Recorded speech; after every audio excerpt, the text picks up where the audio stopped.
कि चाय चाय करते थे। बड़े संजीदा से हो गए थे आप, बड़े गमगीन से हो गए थे। मैं थोड़ा सा बेदार करता हूँ आपको, और आज इससे भी सलाम कर रहा हूँ यहाँ खड़ा होकर के इस मंच पर कि आज जंतर मंतर पर मेरी आंखों ने नीला सैलाब देखा है साहब। सहारनपुर में होने वाले जुल्म के खिलाफ चंद लड़के खड़े हो गए दलितों के, और उन्होंने कहा कि ये हमारी भीम आर्मी है और हम इसके साथ लड़ेंगे। और आज जंतर मंतर ने ऐसा अजूबा मंजर देखा है कि 50,000 से ज्यादा नीली टोपियां नजर आई हैं अपने हक के लिए लड़ने के लिए। आज हुकूमत भी चुप है, मीडिया भी चुप है साहब। ये तेवर है। इमरान मिसरे पढ़ता है कि चाय चाय करते थे, गाय गाय करते हैं। 2014 याद है ना, भाषण याद है? अच्छा साहब, अभी चाय आई थी तो शाइस्ता साहिबा बहुत बिगड़ गई थी उस चाय वाले पर। देखिए ये दौर बहुत बुरा दौर है। किसी भी चाय वाले का नाम बड़े अदब से लीजिए। कब कौन चाय वाला प्रधानमंत्री बन जाए कोई भरोसा नहीं है साहब, इसलिए बड़ा सहेज के चलिए चीजों। मैं पढ़ता हूँ, दुआएं मांगता हूँ आपसे कि चाय चाय करते थे। ऊना में याद होगा जब जिग्नेश लेकर के निकला था एक यात्रा, तो माइक पे कहना पड़ा था साहेब को कि मुझे गोली मार दो, मेरे दलित भाइयों पर हाथ मत उठाओ, क्योंकि उन्होंने अपनी एकजुटता दिखाई। हमारा मसला यह है कि फला तो देवबंदी है, फला तो बरेलवी है, फला तो शिया है, फला तो सुन्नी है। इसी से पहले उबर में तब अपने हक के लिए लड़ेंगे। हम माइक पर लिए खड़े होकर के किसी एक बदबख्त की निकली हुई एक वाहियात जुबान पर सड़कों पर उतर कर प्रदर्शन तो कर सकते हैं, लेकिन साथ साथ जाने जाने के बाद भी हम सड़क पर क्यों नहीं उतरते हैं? आखिर कब तक तमाशा देखेंगे मौत का? मैं इसलिए पढ़ता हूं, अपने एहसास जगाइए कि चाय चाय करते थे, गाय गाय करते हैं, जागे हैं दलित जब से, हाय हाय करते हैं, जागे हैं दलित जब से। और एक शायर खड़ा होकर के रात के इस तीसरे चौथे पहर में ये मिसरे पढ़ता है बड़ी दुआओं के साथ, इंशाअल्लाह कबूल भी होंगे। और कबूल करने के लिए मैं ये सिर्फ मिसरे नहीं पढ़ रहा हूं, मैं मेहनत भी कर रहा हूं एकजुट करने के लिए लोगों को। अभी पिछले दिनों राजगीर आया था, लालू जी ने प्रशिक्षण शिविर आयोजित किया, तो मैं अपनी जिम्मेदारी समझते हुए आया, क्योंकि मुझे लगता है कि माइक पर जितनी बातें की जाए उसके साथ साथ जमीन पर भी काम करना पड़ेगा।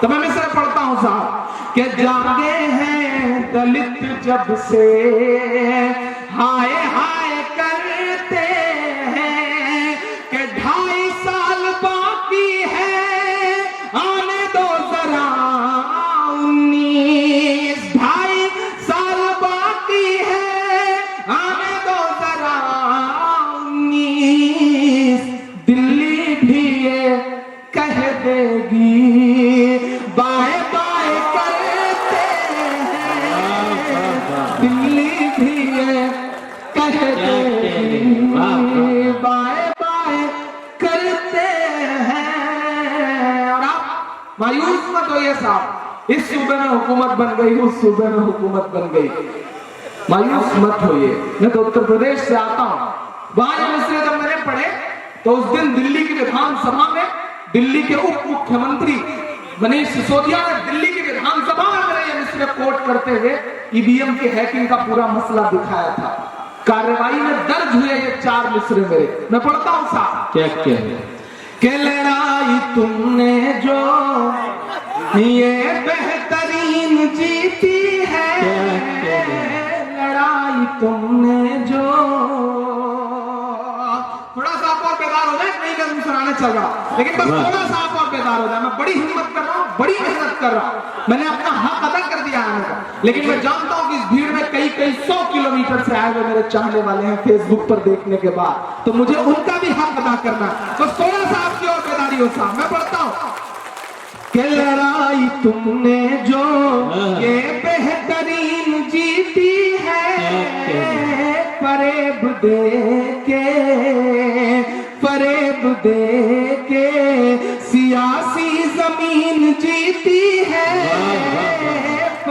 फरेब दे के। यही वो सच है जो मैं चीख करके बोले हूँ। बताओ साहब, यही वो सच है जो मैं चीख करके बोले हूँ। चुनाव तुम नहीं जीते मशीन जीती है।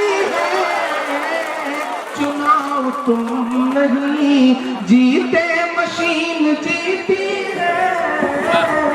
चुनाव नहीं जीते मशीन जीती है। लड़ाई तुमने जो क्या कह रहे। बहुत शुक्रिया बहुत। अब मेरा ख्याल है आप उस मूड में आ गए हैं कि एक संजीदा सी और अच्छी सी नज़्म आपकी अदालत में रखूं। मैं हाँ मदरसे भी सुनाऊंगा इंशाल्लाह, फिलिस्तीन भी सुनाऊंगा इंशाल्लाह, और आपकी जो फरमाइश होगी वो भी सुनाऊंगा, लेकिन एक नई नज़्म सुनिए। क्योंकि मैं झारखंड में खड़ा हूँ और हाँ सुना दूंगा भाई, सुना दूंगा, बिल्कुल सुना दूंगा मैं। आप एक मांग रहे हैं, मैं एक के बदले 3 दे रहा हूँ, तो आप इसका तो हक अदा करिए, इस पर तो मेरी बात का शुक्रिया अदा करें। मैं चाहूँ तो उस एक से काम चला सकता हूँ, लेकिन आप यकीन करें कि इस माइक पर पूरी, जब ये माइक पूरी तरह से जान लेने पर उतारू है, चारों तरफ आवाजें दबाने की कोशिशें चल रही हैं साहब, और ये माइक भी उसी साजिश में लगा हुआ है। ऐसे में भी अगर मैं हिम्मत कर रहा हूँ तो मेरी हिम्मत के लिए आपकी दाद तो मिलनी चाहिए। मैं पढ़ता हूँ साहब के लबों पर हम सजा कर आयते कुरान निकले हैं। वतन पर मरने मिटने का लिए अरमान निकले हैं। जमाना अगर तुला है जान लेने पर तो क्या डरना, हथेली पर सजा कर हम भी अपनी जान निकले हैं। हथेली पर सजा कर हम भी अपनी जान निकले हैं। झारखंड में खड़ा हूँ साहब, झारखंड वाले मेरी आंखों के सामने हैं। नज़्म सुनिए कि आपका जो ये सूबा है, क्या कहे, आपका जो ये सूबा है। जिस दिन से मैंने वो तस्वीर देखी है, नईम की लहू लुहान, हाथ से लहू बह रहा है चेहरे से और पूरा बदन लहू में डूबा हुआ है, लेकिन शायद दरिंदों को कहीं भी कोई रहम नाम की चीज नहीं है उनके पास। तब इमरान नज़्म सुनाता है साहब, आपके सूबे में खड़ा होकर के उनसे बात करते हुए जिन्हें सूबे की कमान सौंपी गई है। इमरान उनके नाम में नज़्म पढ़ता है कि आपका जो ये सूबा है, आपका जो ये सूबा है, आपका जो ये सूबा है, आपका जो ये सूबा है, मज़लूमों के आंसू, मज़लूमों के आंसू, मज़लूमों के खून में डूबा है। आपका जो ये सूबा है, आपका जो ये सूबा है, आपका जो ये सूबा है, आपका जो ये सूबा है। पहली बार ये नज़्म आज अभी रास्ते में आते हुए नज़्म हुई थी, सारे मेरे साथी गवाह हैं इस बात के। तो मैं चाहता हूँ कि पहली बार थोड़ी सी अच्छे से कॉपी आप जांच देंगे तो इंशाल्लाह मैं इस नज़्म को पूरी दुनिया में पढ़ूंगा, ये बात आपका दर्द पूरी दुनिया में गाऊंगा, ये वादा कर रहा हूं, लेकिन उसके लिए थोड़ी देर शिरकत कर रहा। मैं पढ़ता हूं साहब कि आपका जो ये सूबा है, आपका जो ये सूबा है, मज़लूमों के आंसू, मज़लूमों के खून में डूबा है। आपका जो ये सूबा है, आपका जो ये सूबा है, कि नफरत वाली भीड़ खड़ी है आपके हर चौराहे पर, कि नफरत वाली भीड़ खड़ी है आपके हर चौराहों पर, नफरत वाली भीड़ खड़ी है आपके हर चौराहों पर। दिल्ली भी चुपचाप है अपने जालिम तानाशाहों पर, दिल्ली भी चुपचाप है अपने जालिम तानाशाहों पर। पत्थरबाजी होती है गिरजाघर पर, दरगाहों पर, पत्थरबाजी होती है गिरजाघर पर, दरगाहों पर। आम आदमी मार दिया जाता है बस अफवाहों पर, आम आदमी मार दिया जाता है बस अफवाहों पर। कि हिंदू मुस्लिम में झगड़े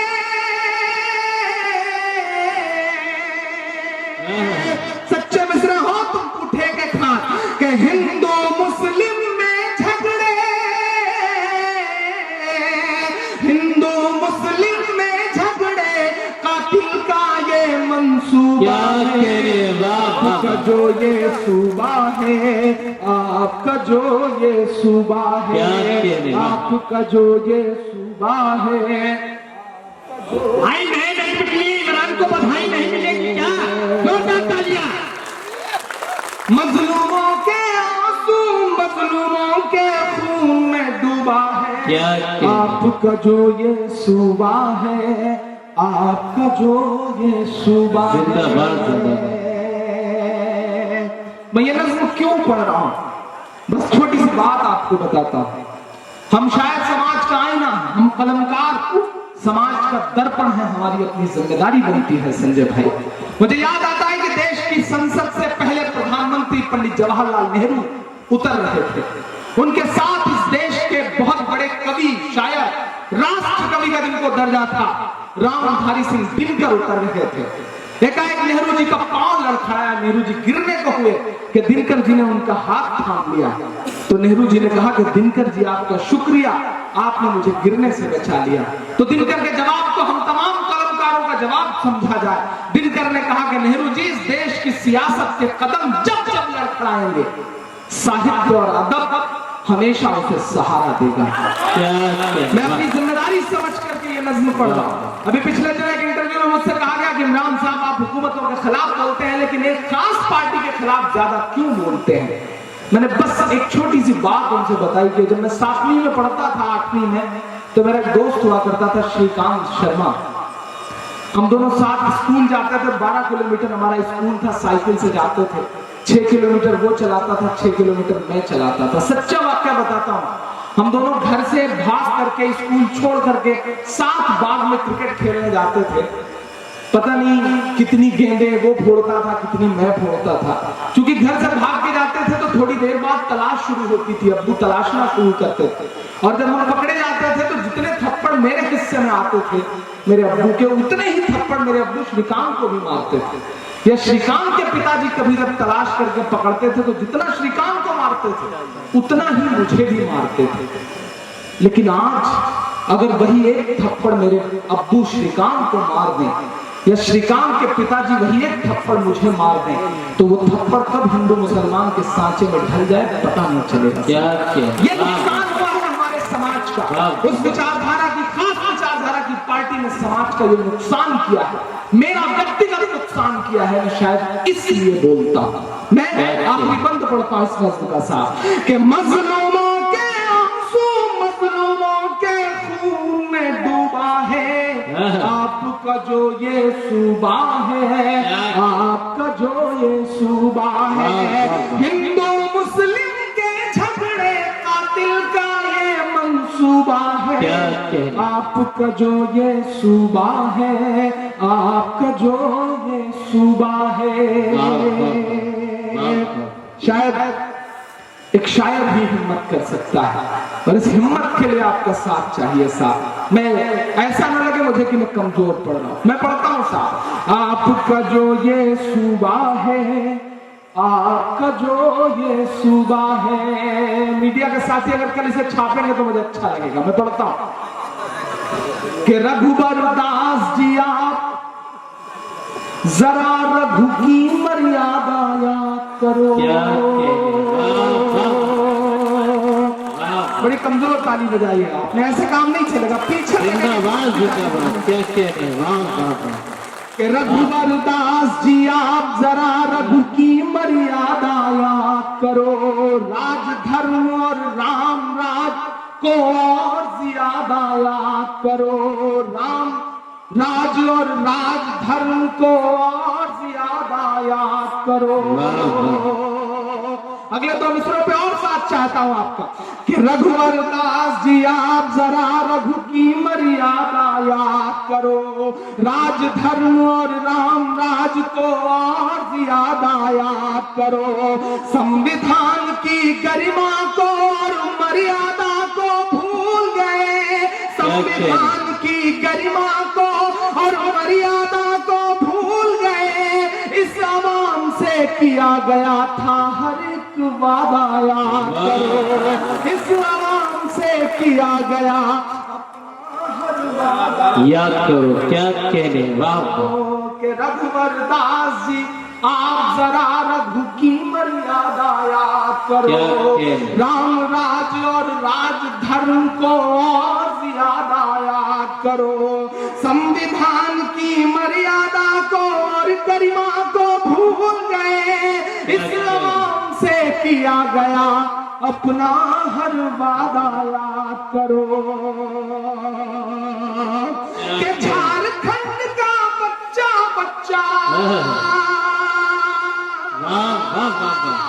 झारखंड का बच्चा बच्चा इस शासन से उबा है, जिंदाबाद जिंदाबाद। क्या कहने, वाह वाह वाह वाह, जिंदाबाद जिंदाबाद। मजलूमों के खून में डूबा है, आपका जो ये सूबा है।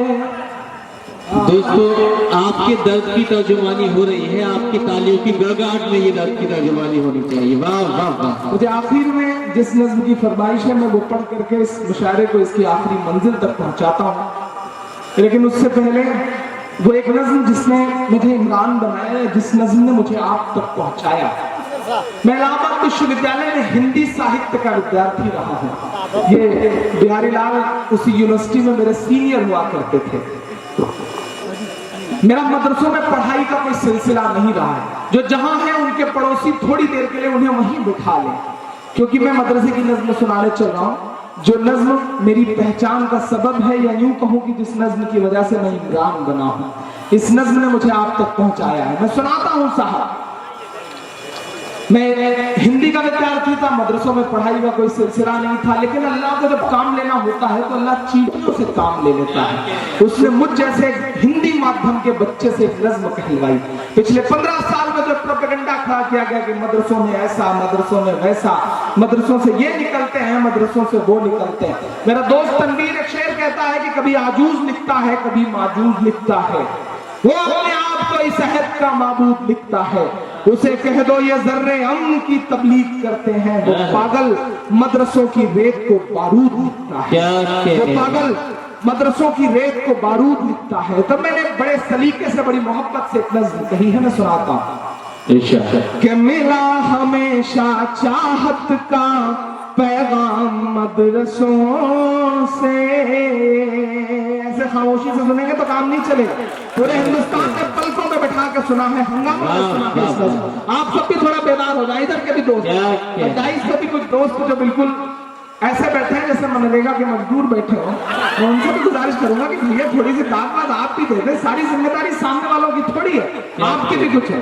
अंबर तुम्हारे लिए ये जुमला था, किसी और के लिए मत सोचना, मैं पढ़ता हूँ साहब कि मिला हमेशा चाहत का पैगाम मदरसों से, मत जोड़ो आतंकवाद का नाम मदरसों से, कोई इल्जाम मदरसों से, कोई इल्जाम मदरसों से। इस नस्ल ने मुझे बहुत दुआएं दी। जब मैं मुशायरों में आया हिलाल भाई, तो मेरे बड़े बड़े मुशायर कहते थे कि तुम जो पढ़ते हो इसे अदब में जगह नहीं मिलेगी, तुम जो पढ़ते हो ये तुम्हारे मरने के बाद किताबों में नहीं पढ़ाया जाएगा। तब मैं न जाने किन दुआओं के भरोसे उनसे कह देता था कि हो सकता है कि मेरे मरने के बाद मुझे किताबों में जगह न मिले, लेकिन मैं ये जानता हूं कि मैं इंशाअल्लाह जीते जी अवाम के दिल में जरूर अपनी जगह बना लूंगा।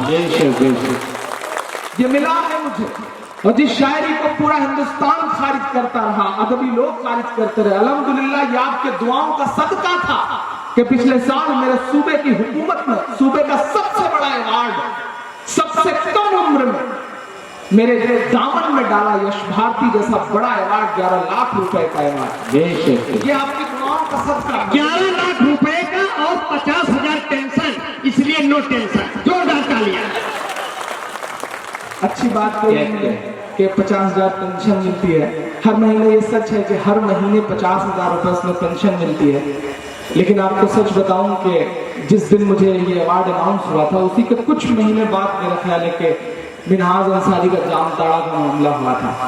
मैंने ऐलान किया था कि इंशाअल्लाह जो मिनहाज की 2 महीने या 2 साल की बेटी है, इंशाअल्लाह जब तक उसकी शादी नहीं हो जाएगी मैं उस पेंशन में हर महीने 2,000 रुपए उस बच्ची को दूंगा। और इंशाअल्लाह ये मैं अपना वादा निभाऊंगा। मैं उसके नाम का जीवन बीमा करवा रहा हूँ। मैं कोशिश करता हूँ कि जो 50,000 रुपए मुझे मिल रहे हैं वो अलग अलग जगहों पे नेक कामों में तकसीम हो सके।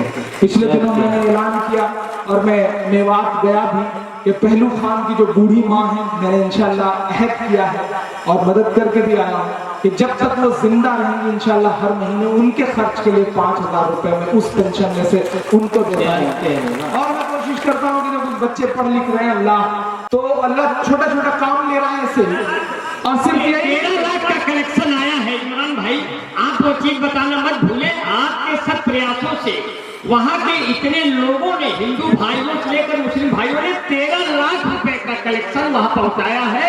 इमरान भाई ने उसमें क्रांतिकारी परिवर्तन दिया है। दोस्तों एक 2-4 तालियां बजा के अपनी शायर का पूरा इस्तेमाल करिए। ये सामाजिक समरसता के एक स्वरूप है भारत। अल्लाह काम लेता है। मैं तो मुझे जरिया बनाया उसने कि जब हरियाणा की हुकूमत का एक सिपाही तक, एक होमगार्ड तक पहलू खान, मरहूम पहलू खान के घर नहीं गया खबर लेने तक के लिए, तो मुझे लगा कि मुझे जाना चाहिए। मैं अपने कुछ दोस्तों के साथ वहां गया और हम लोगों ने मौके पर 3-4 लाख रुपए की मदद करी। और हम लोगों ने ये कोशिश करी कि फेसबुक के जरिए सोशल मीडिया का एक बेहतर इस्तेमाल हुआ।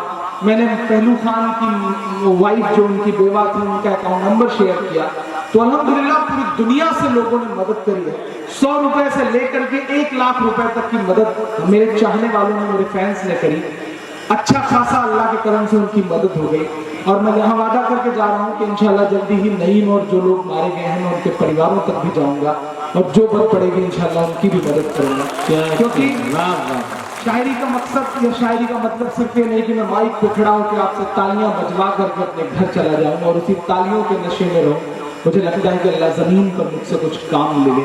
20 साल के आसपास की जिंदगी जी ली गई है, बाकी जो 20, 25, 30 साल बचे हैं अल्लाह करे कि कुछ बेहतर काम मुझसे ले ले वो। और शायद ये इसी सब दुआओं का सदका है हलाल भाई। मैं बहुत छोटा सा वाकया बताते हुए नज़्म पढ़ता हूँ कि मैं पिछले दिनों सऊदी अरब गया एक मुशायरे में, तो उस मुशायरे के बाद उम्रा करने के लिए मौका मिला जाने के लिए। तो खाना काबा से निकल करके जब हम लोग मदीने गए तो मदीने का एक एक मंजर, अल्हम्दुलिल्लाह मस्जिद नबी का एक एक मंजर ऐसा होता है कि लगता है कि एक एक लम्हा इस मंजर को आंखों में कैद कर लिया जाए, धर लिया जाए। जो लोग हज या उम्रा करके लौटे होंगे वो शायद इस एहसास को समझते होंगे। अल्लाह बाकी लोगों को भी उम्रा या हज करने की तौफीक अता फरमाए। मैं जब वहां गया साहब तो मैं मस्जिद नबी में बहुत देर तक एक एक लम्हा लगता है कि आंखों में भर लिया जाए। पूरी मस्जिद नबी का एक एक कोना कोना अपनी आंखों में भर लिया जाए। तो मैं मस्जिद नबी में टहल रहा था और थोड़ी देर बाद टहलते टहलते प्यास की शिद्दत महसूस हुई। तो ये लगा कि आबे ज़मज़म पी लूं, तब थोड़ी देर थोड़ी एनर्जी आ जाएगी तो थोड़ा सा आगे बढ़ूंगा। तो एक जगह आबे ज़मज़म के बकेट रखे हुए थे, 2-3 लोग आबे ज़मज़म निकाल करके पीने की कोशिश, फिर मैं भी पीछे खड़ा हो गया। तो मैंने देखा कि एक बुजुर्ग वहां बैठ करके आबे ज़मज़म बकेट से गिलास में निकाल करके खड़े हुए इंसान को देते और वो पी करके फिर अगले वाले के लिए जगह खाली कर देता। जब मेरा नंबर आया तो उन्होंने आबे ज़मज़म बकेट से निकाला, वो बैठे हुए थे। मैं झुक करके उनसे आबे ज़मज़म की गिलास ले रहा था कि एक मेरी नजर उनसे मिली और उन्होंने मुझे गिलास देते देते चौंक करके कहा कि इमरान प्रतापगढ़ी। शायद वो मेरी जिंदगी का सबसे बड़ा लम्हा था। वो मेरी जिंदगी के लिए यश भारती से बड़ा अवार्ड था कि मस्जिद नबी में कोई इंसान मुझसे कह रहा है कि इमरान प्रतापगढ़ी। वो शायद मेरी जिंदगी का सबसे खूबसूरत लम्हा था। मेरे रोंगटे खड़े थे। मैंने उनसे कहा कि जी मैं इमरान प्रतापगढ़ी। तो उन्होंने अपना एक बिल्कुल नॉर्मल सा मल्टीमीडिया मोबाइल निकाला और अपने आसपास कुछ साथी थे उनको कॉल की, वो उनके पास आए और फिर उन्होंने उस मोबाइल में मेरी मदरसे वाली नज्म मस्जिद नबी के अंदर प्ले किया, मत जोड़ो आतंकवाद का नाम मदरसों से। उन्होंने कहा कि मुझसे कि बेटा हम लोग सिंध पाकिस्तान से आते हैं, वहां हम लोग मदरसों में तुम्हारी नज्म सुनते हैं और हमारी मस्जिदों में तुम्हारे लिए दुआएं होती हैं। ये नज्म से ये दुआएं हासिल हुई है। मैं पढ़ता हूँ आपके बारे में। क्या कहने, वाह। मत जोड़ो आतंकवाद का नाम मदरसों से, कोई इल्जाम मदरसों से। यहाँ कुराने पाक की हर लम्हा है तिलावत होती, यहाँ कुराने पाक की हर लम्हा है तिलावत होती। जर्रे जर्रे में हमदर्दी और मोहब्बत होती, और मोहब्बत होती। कभी नहीं हो सकता कत्ले आम मदरसों से। मत जोड़ो आतंकवाद का नाम मदरसों से, कोई इल्जाम मदरसों से। 1857 की जंग से लेकर के 1947 तक दिल्ली बता धोखा तुझे कब हमने दिया है, दिल्ली बता धोखा तुझे कब हमने दिया है। इतराने के लायक जो है सब हमने दिया है, इतराने के लायक जो है सब हमने दिया है। और हिंसा का जो इल्जाम लगाते हैं वो सुन लें, गांधी को महात्मा का लक़ब हमने दिया है, गांधी को महात्मा का लक़ब हमने दिया है। कि चाहे शेखुल हिंद हो या फजले हक खैराबादी, चाहे शेखुल हिंद हो या फजले हक खैराबादी, जंगे आजादी में सबने अपनी जान लड़ा दी, अपनी जान लड़ा दी। कि मिला हमें आजादी का इनाम मदरसों से। मत जोड़ो आतंकवाद का नाम मदरसों से, क्या कोई इल्जाम मदरसों से। अर्जुन भाई, संजय भाई, इस देश का मिसाइल मैन अपनी 5वीं तक की तालीम चेन्नई के मस्जिद के बरामदे में बैठ के पूरी करता है और बाद में इस देश को परमाणु संपन्न बनाता है। और मीडिया और सिस्टम और हुकूमत कहती है कि मदरसों में आतंकवाद पढ़ाया जाता है। हंसी भी आती है, गुस्सा भी आता है। मैं बंद पढ़ता हूँ, मीडिया के साथी बहुत छापते रहते हैं इधर उधर। अगर ये छापे तो अच्छा लगेगा, क्योंकि आप सच छापेंगे। कि बड़ी जरूरत देश को जब जब किया कमाल इन्हीं ने। क्या सच्चाई है, वाह। भारत क्रिकेट का विश्व कप जीतता है, क्रिकेट के भगवान सचिन तेंदुलकर को जीत का जश्न मनाना होता है, तो उन्हें कंधे पर उठाने के लिए गुजरात की मस्जिद के मुअज्जिन का लड़का यूसुफ पठान आगे आता है, उन्हें कंधे पर उठा के पूरे स्टेडियम के चक्कर लगाता है। ये कुव्वत, ये ताकत मस्जिद और मदरसों के उन छोटे छोटे दानों में है जो हमारे आपके चंदों से आते हैं, क्या किसी सरकारी मदद से नहीं आते। जब जब किया कमाल इन्हीं ने, देश को एक से एक बढ़ करके दिया है लाल इन्हीं ने, दिया है लाल इन्हीं ने। मेरी नई नस्लों 3 राष्ट्रपतियों के नाम गिनाता हूं, 3 राष्ट्रपतियों के नाम। और अगर अब मदरसों के बारे में कोई अंट बकता हुआ मिले तो ये 3 नाम उनके मुंह पे फेंक के मार देना। कि निकले जाकिर फखरुद्दीन कलाम मदरसों से। मत जोड़ो आतंकवाद का नाम मदरसों से, कोई इल्जाम मदरसों से, कोई इल्जाम मदरसों से। पूरी जिंदगी में जो कुछ कहा वहां भाई सब एक तराजू पर, ये एक बंद एक तराजू पर। क्योंकि बारहा इसे सुनने के बाद मेरी अम्मी मुझसे कहती हैं कि इमरान ये बंद मुझे बहुत अच्छा लगता है, क्योंकि मेरी माँ को पसंद है, इसलिए जाहिर सी बात है कि मेरे अब तक कहे गए सब कुछ में सबसे पसंद मुझे ये। मैं पढ़ता हूँ ये बंद साहब। 1857 की जंग के बाद अंग्रेजों को लगा कि हिंदुस्तान पे हुकूमत बहुत मुश्किल है। हम लड़ रहे थे उस वक्त छीनी गई थी हुकूमत, हम लड़ रहे थे उस वक्त।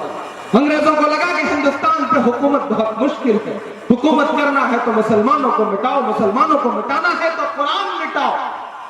पश्चिमी उत्तर प्रदेश के तमाम इलाके इस बात के गवाह हैं कि जब एक साथ सैकड़ों उलेमा को अंग्रेजों ने यह कहते हुए फांसियां दी कि इनकी लाशें कई दिन तक उतरने न दी जाए ताकि अवाम के दिलो दिमाग से क्रांति और इंकलाब का भूत उतर जाए, हमने वो कुर्बानियां दी और हम ही कटघरे में भी खड़े। मैं बंद पढ़ता हूं साहब, जंगे आजादी में फिरंगी लाख कुरान जलाए, यहां से वहां तक आखिरी हाथ तक कसम है। अब तक जिन्होंने हाथ नहीं खोला उनसे कोई शिकायत नहीं, लेकिन आप चुप रहे तो मुझे लगेगा कि ईमान में कहीं ना कहीं हरारत कम हो गई। मैं पढ़ता हूं साहब कि जंगे आजादी में फिरंगी लाख कुरान जलाए, जंगे आजादी में फिरंगी लाख कुरान जलाए, किसी भी हाफिज के दिल से एक हर्फ मिटा ना पाए, कि जंगे आजादी में फिरंगी लाख कुरान जलाए, किसी भी हाफिज के दिल से एक हर्फ मिटा ना पाए, एक हर्फ मिटा ना पाए। लिया है अल्लाह ने ऐसा भी काम,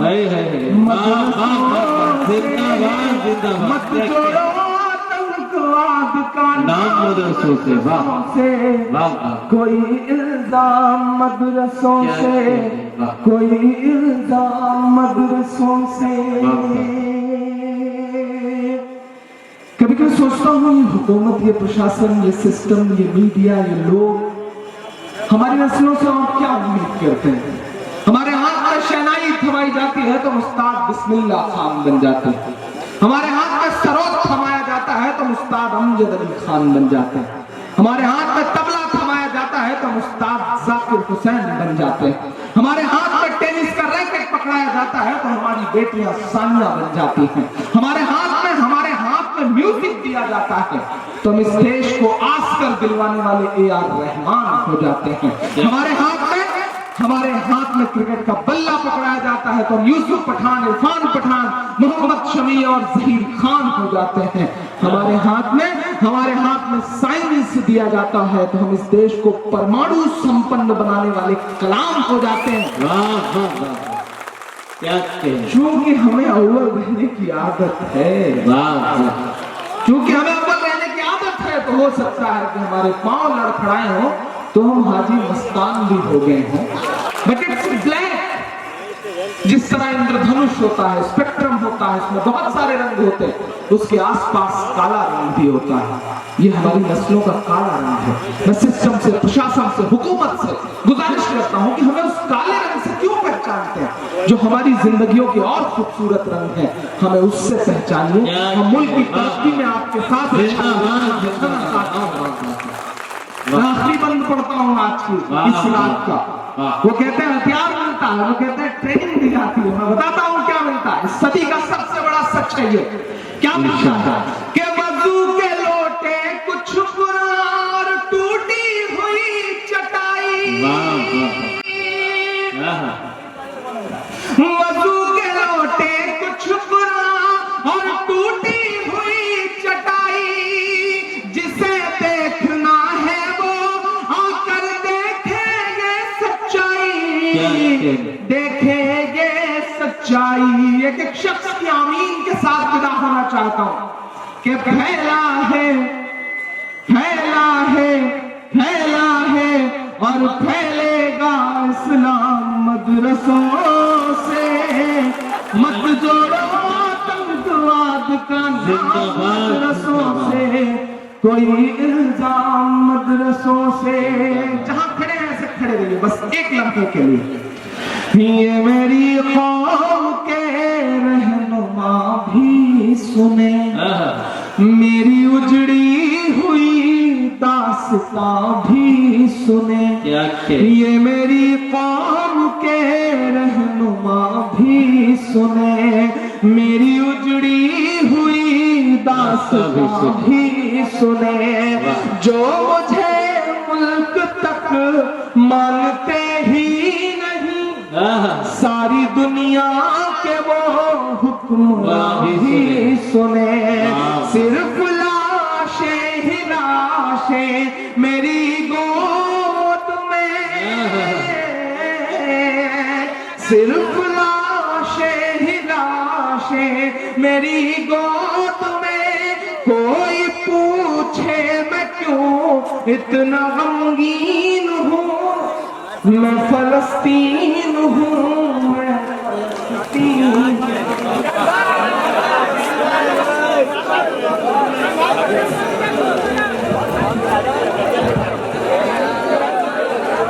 इजाजत हो तो मैं इस नज़्म को एक आध बंद और पढ़ दूं या फिर खत्म कर दूं? जी नहीं, अभी खत्म नहीं कीजिए, अभी आपको पढ़ना है। अभी दर्शकों को बिठाइए अपनी जगह पर। आए थे एक दिन मेरे घर आए थे। अब आप बीट तोड़ करके करीब आ सकते हैं, कोई दिक्कत नहीं, आप आ जाए। आप लोग कुछ नहीं बोले। देखिए अब सारे बंधन मुक्त हैं यहाँ। अब ये हर्षोल्लास का मैटर है और आजाद होने वाली है, इसलिए चरागों को फिर से जलाइए, रोशन करिए अपने दिलों को, दिलों के। आए थे एक दिन मेरे घर आए थे, दुश्मनों को भी तन्हा नजर आए थे। ऊंट पर अपना खातिम बिठाए हुए। कितने लोगों को याद है ये ना? भाई गिर जाएंगे, भाई गिर जाएंगे, पढ़ लेने दीजिए। आसिफ भाई ने बहुत मेहनत की है इस मुशायरे में। अरे भाई मंच टूट जाएगा, आप लोग जो ऐसे चल रहे हैं। इमरान भाई भी गिर जाएंगे। भाई इमरान साहब, आप थोड़ी अपनी आवाज में बोलेगा, थोड़ा नीचे उतरे प्लीज। भाई प्लीज, लेकिन नज़्म के हजारों हजार लोग फारूक साहब जो पत्रकार हैं, ढेर सारी दुआएं दे रहे हैं इमरान भाई को। एक दिन मेरे घर आए थे, दुश्मनों को भी तन्हा नजर आए थे। तमाम दर्शकों को खाली करेंगे जैसे अपना खादिम बिठाए हुए। ऊंट पर अपना खादिम बिठाए हुए। मेरी इस सरजमीं पर उमर आए थे, मेरी इस सरजमीं पर उमर आए थे। मैं वादा कर रहा हूँ एक एक आदमी के साथ सेल्फी लूंगा, लेकिन थोड़ा सा प्लीज अभी ये नज़्म पूरी कर ले दो, पूरी कर ले दो, क्योंकि कई सारे लोगों की फरमाइश है कि जिसकी परवाज़ है आसमानों तलक,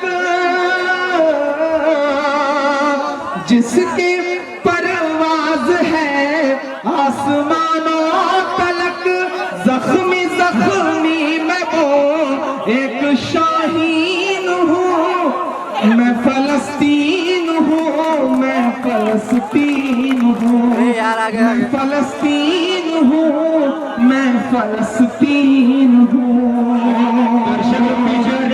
बंद करता इस नज़्म का साथ। अरे ऐसा लग रहा है कि इमरान को ही कर ले जाएंगे यार। रब का फरमान पलता रहा, मेरे दामन में ईमान पलता रहा, मेरे दामन में ईमान पलता रहा। मेरे बच्चे लड़े आखिरी सांस तक, मेरे बच्चे लड़े आखिरी सांस तक, और सीनों में कुरान पलता रहा, और सीनों में कुरान पलता रहा। जर्रे जर्रे में अल्लाह अकबर लिए। पीछे तक तालियां बजनी चाहिए अगले मिसरे पे कि जर्रे जर्रे में अल्लाह अकबर लिए। खुश नसीबी है मैं साहिबे दीन हूँ, मैं फलस्तीन हूँ, मैं फलस्तीन हूँ, मैं फलस्तीन हूँ, मैं फलस्तीन हूँ। कई दिन बाद जब घर लौट के जाता हूँ तो अम्मी बालों में तेल लगाते हैं, कहाँ से लाते हो? कैसे लाते हो आंसू? यार क्या कर रहे हो? मेरे कई दोस्त मुझसे ये बात कहते हैं कि इमरान कहाँ से लाते हो ये आंसू? तब मैं कभी कभी अपनी अम्मी से और कभी कभी अपने दोस्तों से बस इतना कहता हूं कि चाक दामन रफू करके लिखता हूं मैं। हिलाल भाई सुनिएगा, चाक दामन रफू करके लिखता हूं मैं, जख्म से गुफ्तगू करके लिखता हूं मैं, जख्म से गुफ्तगू करके लिखता हूं मैं, दर्द गाने को भी हौसला चाहिए, दर्द गाने को भी हौसला चाहिए, आंसुओं से वजू करके लिखता हूं मैं, आंसुओं से वजू करके लिखता हूं मैं। कुछ बहुत ज्यादा नहीं मांगता आपसे झारखंड वालों, बस इतना कह रहा हूं कि अपनी सांसों में आबाद रखना मुझे,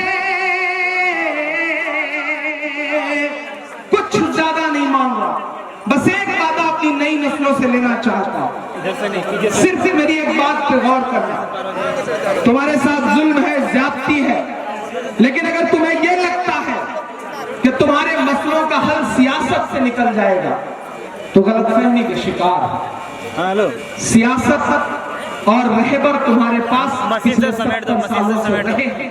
पढ़े लिखे लोग, जिम्मेदार लोग मेरी इस बात को गौर से सुन के जाएं। अगर सच में जुल्म से निजात चाहते हो, निजात चाहते हो जुल्म से, तो अपने बच्चों को पढ़ाओ। अगर अपने बच्चों को नहीं पढ़ाओगे तो जुल्म से निजात नहीं मिलेगी। बंद कर दो। थाने में एक सिपाही तुम्हारे नाम का आ जाता है तो थाने का निजाम बदल जाता है। तसव्वुर करो कि अगर तुम जिलों में कलेक्टर बन के बैठोगे, तुम जिले में एसपी बन के बैठोगे, तब हाल क्या होंगे? कम से कम तुम पर जुल्म तो नहीं होगा। यहाँ तमाम पढ़े लिखे लोग, और वहाब भाई से भी मैं ये बात कह रहा हूँ कि आपने इस मुशायरे में 10 लाख रुपए खर्च किया, यकीनन बहुत बड़ा काम किया, लेकिन मैं इस शहर के और झारखंड के तमाम जिम्मेदार और सरदार, अल्लाह ने जिनको नवाजा है, मैं उनसे गुफ्तगू कर रहा हूँ कि झारखंड वालों, पैसा बहुत कुछ तो होता है लेकिन सब कुछ नहीं होता। सीता जब जंगल में थी तो उन्हें सोने का हिरन चाहिए था, लेकिन जब उन्हीं सीता को सोने की लंका में बिठा दिया गया तो उन्हें राम चाहिए थे। पैसा बहुत कुछ तो होता है लेकिन सब कुछ नहीं होता। अल्लाह ने आपको नवाजा है, आपके पास पैसा हो सकता है कि आपका बेटा भी छोटा हो, ना पढ़ने के लायक हो, या पढ़ने में उसका जहन न लग रहा, तो बस एक काम, मेरी बात मान लीजिएगा कि अपने इर्द गिर्द नजर दौड़ाइए। ऐसा कोई बच्चा जो इंटर में हो, जो ग्रेजुएशन कर रहा हो और गरीबी की वजह से शायद आगे पढ़ने की हिम्मत ना हो उसमें, बस अपने आसपास के एक बच्चे को गोद ले लीजिए, बस उससे कहिए कि बेटा आने वाले 5 साल तुझ पे खर्च करूंगा, जा, पैसे की कोई दिक्कत नहीं होगी, तू IAS बन जा, IPS बन जा, ब्यूरोक्रेसी का हिस्सा बन जा, इंशाअल्लाह तुम्हें तुम्हारा मसला हल हो जाएगा। मैं यहाँ पूरी जिम्मेदारी से आज इस मुशायरे का हासिल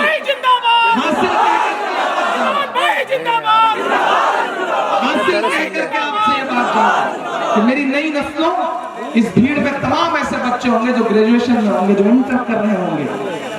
आप अपने बच्चों को डॉक्टर बनाएंगे तो बहुत बड़ा MBBS सर्जन बन जाएगा, MD बन जाएगा, अपने लिए पैसा कमाएगा, परिवार का भला होगा। इंजीनियर बना दोगे अरबपति हो जाएगा, परिवार का भला होगा। लेकिन अगर नस्लों का भला करना चाहते हो, समाज का भला करना चाहते हो, तो अपने बच्चों को IAS बनाओ, IPS बनाओ, इसके अलावा कोई चारा नहीं है। मैं आपसे गुजारिश कर रहा हूँ, और अगली बार वहाब भाई इस मुशायरे को जब करिएगा तो इस मुशायरे को करने के साथ साथ इस बात की भी मुहिम चलाइए कि अगर इस भीड़ में 20,000 लोग खड़े हैं, इसमें से अगर 20 बच्चे भी निकल आए सिविल सर्विसेज की तैयारी करने के लिए, तो आप उनके साथ खड़े हो जाइए, उन्हें पढ़ाइए। इमरान प्रतापगढ़ी को पेमेंट देने के बजाय उन बच्चों को पढ़ाइएगा। इंशाल्लाह मैं अपना पेमेंट उन बच्चों को दूंगा। और आप सभी बिना अहद लिए, बिना मेहनत किए, बिना कोशिश किए काम नहीं होने वाला है। बन जाइए डीएम, बन जाइए कलेक्टर, बन जाइए एसपी, जिलों में बैठ जाइए, किसी के ऊपर जुल्म ना होने दीजिए, ना किसी को जुल्म करिए। ये बस आखिरी बात थी जो आपसे कहना था। अपनी सांसों में आबाद रखना मुझे, अपनी सांसों में आबाद रखना मुझे, मैं रहूं ना रहूं याद रखना मुझे, याद रखना मुझे। बहुत शुक्रिया।